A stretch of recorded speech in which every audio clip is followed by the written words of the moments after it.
Hello అండి. నేను మీ Surekha. Welcome to Surekha tasty treats.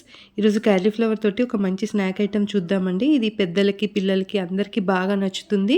అది కూడా హెల్తీ వేలో చేద్దాము. తిన్నవాళ్ళు సూపర్ అనాల్సిందే, అంత టేస్టీగా ఉంటాయి. క్రిస్పీగా టేస్ట్ చాలా బాగుంటుంది. దీన్ని మనం ఈవినింగ్ స్నాక్స్లా తినచ్చు, లేదా రైస్లో సైడ్ డిష్గా కూడా తినచ్చు. చాలా బాగుంటుంది.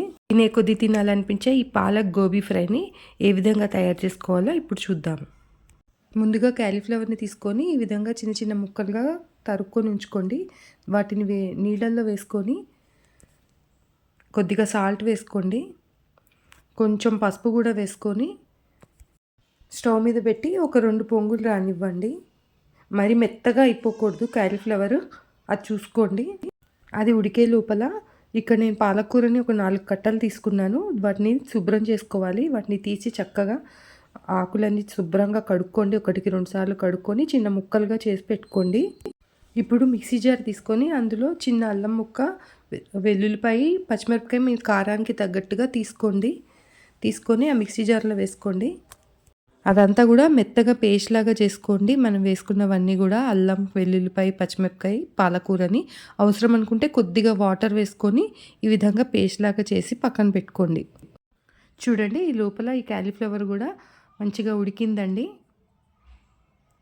మరి ఎక్కువ మెత్తబడిపోకుండా ఈ విధంగా ఉడకాలి. ఆ తర్వాత వీటిని చక్కగా వడబోసేసుకోండి. వాటర్ అంతా కూడా తీసేసి ఒక జాలి బుట్టలో వేసి ఉంచుకోండి. ఇప్పుడు ఒక బౌల్లో మనం ఏదైతే పేస్ట్ చేసి పెట్టుకున్నామో దాన్ని తీసుకోండి. అందులో కొద్దిగా సాల్ట్, ధనియాల పొడి, జీలకర్ర పొడి, ఇంకా కొద్దిగా జీలకర్ర, కొద్దిగా సోంపు కూడా వేసుకోండి. ఇందులో ఇప్పుడు కొద్దిగా గోధుమ పిండి వేసుకొని కలుపుకోండి. పిండి ఎలా ఉండాలంటే బజ్జీల పిండి లాగా ఉండాలి.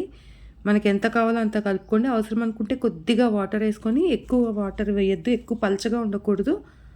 ఇలా చక్కగా ఒకసారి అన్నీ కలిసేటట్టుగా బాగా కలుపుకోండి, ఉండలు లేకుండా. ఇప్పుడు స్టవ్ మీద ఆయిల్ పెట్టుకోండి. డీప్ ఫ్రైకి సరిపడా ఆయిల్ పెట్టుకొని, ఆయిల్ వేడెక్కిన తర్వాత మనం ఉడికించి పక్కన పెట్టుకున్నాం కదండి క్యాలీఫ్లవర్, అది ఒక్కొక్కటిగా తీసుకొని ఈ గోధుమ పిండి మిశ్రమంలో ముంచి ఈ విధంగా ఒక్కొక్కటిగా నూనెలో వేసేసుకోండి. చాలా టేస్టీగా ఉంటాయండి ఇవి. ఒకసారి మీరు తప్పకుండా ట్రై చేసి చూడండి. ట్రై చేసి ఎలా ఉందో చెప్పండి. అలాగే మీకు ఈ వీడియో నచ్చినట్టయితే ఛానల్ని సబ్స్క్రైబ్ చేసుకోవడం మర్చిపోకండి. మీరు ఇది వేసిన వెంటనే కదపకండి. వేసిన తర్వాత ఒక 2 నిమిషాలు అలాగే వేగనివ్వండి. వేగిన తర్వాత ఇంకోసారి టర్న్ చేసుకోండి. మీరు ఫ్రై చేసేటప్పుడు దీన్ని హై ఫ్లేమ్లో పెట్టకండి, లో టు మీడియం ఫ్లేమ్లో పెట్టి ఫ్రై చేసుకున్నట్టయితే లోపల దాకా చక్కగా కుక్ అవుతాయండి. అప్పుడే టేస్ట్ బాగుంటుంది. చూడండి, ఇప్పుడు మంచిగా ఫ్రై అయిపోయినాయి. చక్కగా ఇలా ఫ్రై అయిపోయిన తర్వాత తీసేసుకోండి. ఇలాగే నేను మొత్తం అన్నీ వేసేసుకున్నాను. ఇవి టీ టైం స్నాక్స్ లాగా చాలా బాగుంటాయి. అలాగే మనము అన్నం, సాంబార్ అన్నం అలాంటివి చేసుకున్నప్పుడు పక్కన సైడ్ డిష్లో కూడా చాలా బాగుంటాయి. పిల్లలు స్కూల్ నుంచి వచ్చినప్పుడు ఇలా చక్కగా వెరైటీగా చేసి పెట్టండి. హెల్తీగా, టేస్టీగా ఉంటే ఇంకా బయట స్నాక్స్ జోలికి వెళ్ళరు.